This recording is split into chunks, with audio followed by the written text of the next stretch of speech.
a material witness on an aggravated battery. All right, my name is Mike Johnson, police officer of the City of Port Angeles Police Department. Here at the City of Port Angeles, I am a field supervisor. That's one little stripe right there. I'm also one of our department's 3 emergency medical technicians, which means I have extensive training and equipment that goes along with it.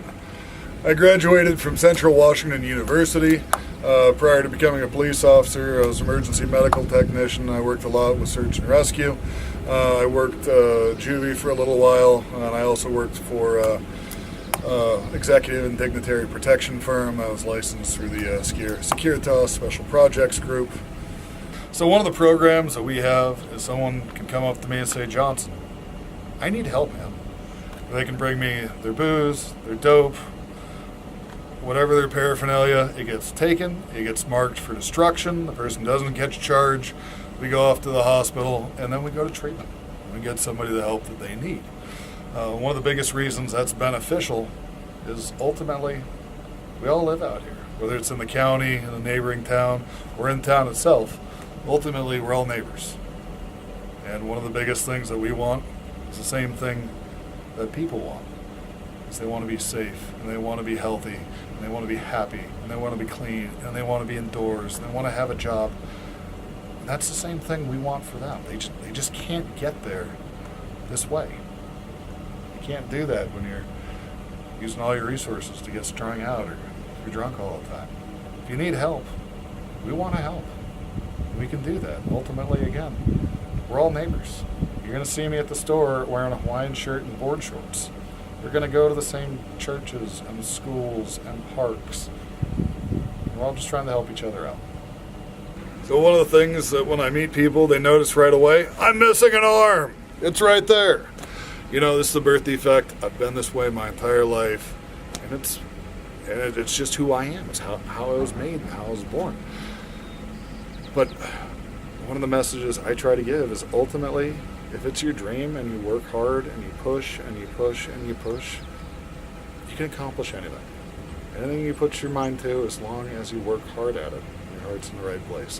One of the really cool things that I get to do at the police department is from when I was itty bitty bitty, I got to go to the Seattle Children's Hospital where they have a limb clinic. And this was right when the program was first starting years ago, so I could learn to do things that other people might take for granted, like tying my shoes. I had to watch an adult tie their shoes, I had to understand the concept of tying the shoes, and then I had to make it work for me. And so I've done that my entire life, and to me, it's just second nature. So one of the really cool things that I get to do now is I get to go to Children's Hospital. I get to see kids that were in the same way that I was when I was their age. And I get to show them, you guys can do anything you want to do. Give them different ideas. I get to meet with parents. Tell their kids, don't wrap your kids in bubble wrap. Teach your kids. They can do anything. As long as they work hard at it, as long as they put their mind to it. I can't isn't a word. Try again. Pick it up and try again. So, in addition to being law enforcement officers, enforcing the laws of the state of Washington, and supporting the Constitution of the United States, our job, it varies. We wear so many different hats. Where in addition to being cops, we have to recognize medical emergencies and take life-saving intervention. We have to be social workers, getting people to resources. We have to be mental health professionals, or we need to recognize people in crisis and deal with people in crisis, which we do every single day. We have to be mediators and to assist in getting neighbors to get along. So it was last year where I was out rolling around. I got dispatched to a suspicious call. I'm in the area, and I'm always trolling the fire channel because, again, we're a public safety team. Us and the fire department, we work together. And our job is to create the best public safety product we can for you, our citizens. So, out of the suspicious call, I'm looking for a guy doing a thing, and sure enough, a block and a half away, I get a call of a guy choking, where this guy was eating a big old piece of steak. It got stuck in his windpipe. He's choking. He had the wherewithal to go to the neighbor to ask for help. And so I hear this channel on fire, and I'm going, hey, I'm a block away. I can help. And so I roll over there. I go running up the stairs, pounding on the door. They're probably thinking they're going to see a handsome fireman instead. Here's a big police officer pounding.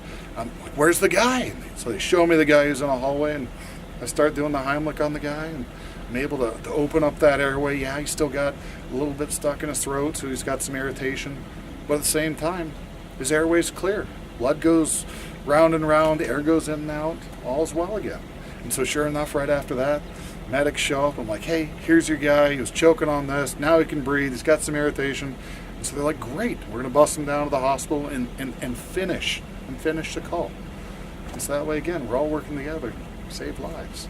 You never know what you're going to run into out on the street. You got to be able to wear all those different hats and transition as need be so you can keep the people safe and, again, provide that best public safety product you can.